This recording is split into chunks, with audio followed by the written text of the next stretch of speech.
दोस्तों नोकिया को एक समय भारत में काफी ज्यादा पसंद किया जाता था, लेकिन कंपनी के गलत फैसलों के कारण ये ब्रांड हमेशा के लिए डूब गया और आज भी लोग इसकी वापसी का इंतजार कर रहे हैं। लेकिन एप्पल, सैमसंग और शाओमी के बीच इसकी वापसी बेहद मुश्किल नजर आती है।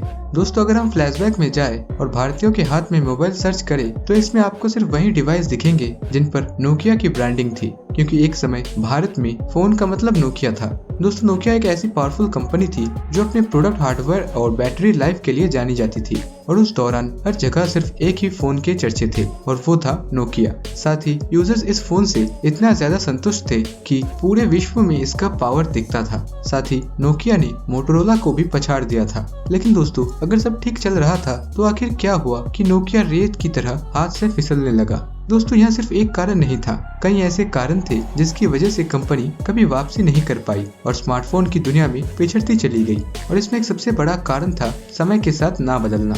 दोस्तों नोकिया एंड्रॉइड बैंडवॉगन का फायदा उठाने में विफल रहा, क्योंकि जब मोबाइल फोन निर्माता अपने स्मार्टफोन को बेहतर बनाने और काम करने में व्यस्त थे तो नोकिया जिद्दी बना रहा। सैमसंग ने जल्द ही अपने एंड्रॉइड आधारित फोन की रेंज लॉन्च की जो कि काफी अफोर्डेबल और यूजर फ्रेंडली था। लेकिन नोकिया का मैनेजमेंट इस धारणा के तहत था कि लोग टच स्क्रीन फोन स्वीकार नहीं करेंगे और कीपैड लेआउट के साथ जारी रखेंगे, और ये भ्रांति उनके पतन की शुरुआत थी। नोकिया ने कभी भी एंड्रॉइड को एक उन्नति के रूप में नहीं माना और न ही एंड्रॉइड ऑपरेटिंग सिस्टम को अपनाना चाहा, और बाजार के ट्रेंड को समझने के बाद नोकिया ने अपना सिम्बियन ऑपरेटिंग सिस्टम पेश किया। हालांकि तब तक बहुत देर हो चुकी थी, क्योंकि तब तक एप्पल और सैमसंग ने अपनी स्थिति मजबूत कर ली थी और सिम्बियन ऑपरेटिंग सिस्टम के लिए कोई भी पेनिट्रेशन बनाना मुश्किल था, और ये नोकिया के पतन के पीछे सबसे बड़ी वजह बनी। दोस्तों नोकिया की विफलता का एक अन्य कारण माइक्रोसॉफ्ट के साथ गलत समय पर सौदा था। कंपनी ने खुद को माइक्रोसॉफ्ट को एक ऐसे समय में बेच दिया जब मार्केट घाटे से भरा था और नोकिया इस दौरान अपने सेल्स से कुछ हासिल नहीं कर पा रहा था। और उस दौरान एप्पल और सैमसंग लगातार अपने प्रोडक्ट में इनोवेशन और टेक्निकल विकास ला रहा था और नोकिया को बाजार में अपनी स्पीड बढ़ाने में काफी समय लग चुका था और मार्केट भी पूरी तरह से बदल चुका था। साथ ही माइक्रोसॉफ्ट द्वारा नोकिया को टेक ओवर सबसे बड़ी भूलों में से एक माना जाता है, क्योंकि दोनों ही साइड्स को इससे कोई फायदा नहीं हुआ था।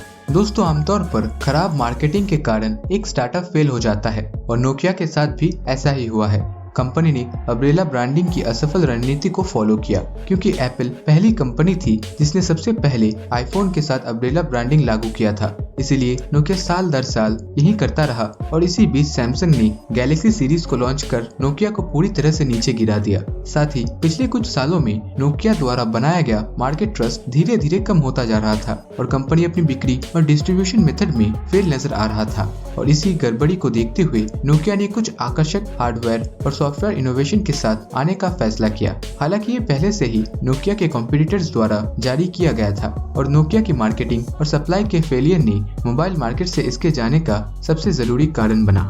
दोस्तों नोकिया कभी भी बदलती तकनीक और ट्रेंड के साथ तालमेल नहीं बिठा पाया। नोकिया हमेशा अपने हार्डवेयर के लिए प्रसिद्ध था और उसने अपनी सॉफ्टवेयर लाइनअप पर ज्यादा ध्यान नहीं दिया। ऐसे में कंपनी कभी भी अपने फोन की टेक्नोलॉजी में बदलाव नहीं ला पाई और उस दौरान कंपनी को व्यापार को मोड़ने की जरूरत थी। लेकिन जब तक नोकिया को इस बात का एहसास हुआ तब तक बहुत देर हो चुका था। शुरुआती पहल करने वालों में से होने के बजाय नोकिया ने तब तेजी दिखाई जब तक हर बड़ा ब्रांड मार्केट में कुछ बेहतरीन फोन लॉन्च कर चुका था। साथ ही दोस्तों नोकिया ने अपनी ब्रांड वैल्यू को ज्यादा आंका। कंपनी का मानना था कि उसके स्मार्टफोन के देर से लॉन्च होने के बाद भी लोग नोकिया द्वारा निर्मित फोन को स्टोर करने और खरीदने के लिए दौड़े आएंगे। लेकिन लोग आज भी सोचते हैं कि नोकिया कुछ कमाल करेगा और अपने सॉफ्टवेयर में बदलाव कर कंपनी एक बार फिर मार्केट पर राज करेगा। हालांकि ये सच्चाई से बहुत दूर है। जैसा कि आज भी देखा जाता है, कंपनी अपने सॉफ्टवेयर सिस्टम के साथ फंस गई है जिसमें कई बग सामने आए। साथ ही नोकिया को लगा था कि इसका पिछला गुडविल किसी भी तरह की परेशानी को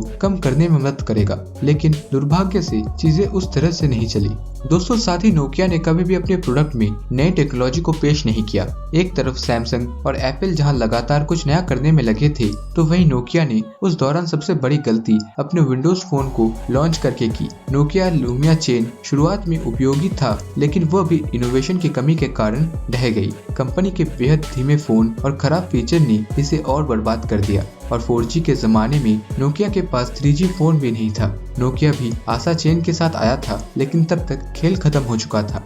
गलत फैसलों और जोखिम से बचने के कारण इस पावरफुल कंपनी का पतन हुआ। नोकिया नई तकनीक अपनाने से पीछे हटा, साथ ही नोकिया की विफलता एक केस स्टडी बन गई जिसने कई कंपनियों को अलग अलग तरह की सीख दी।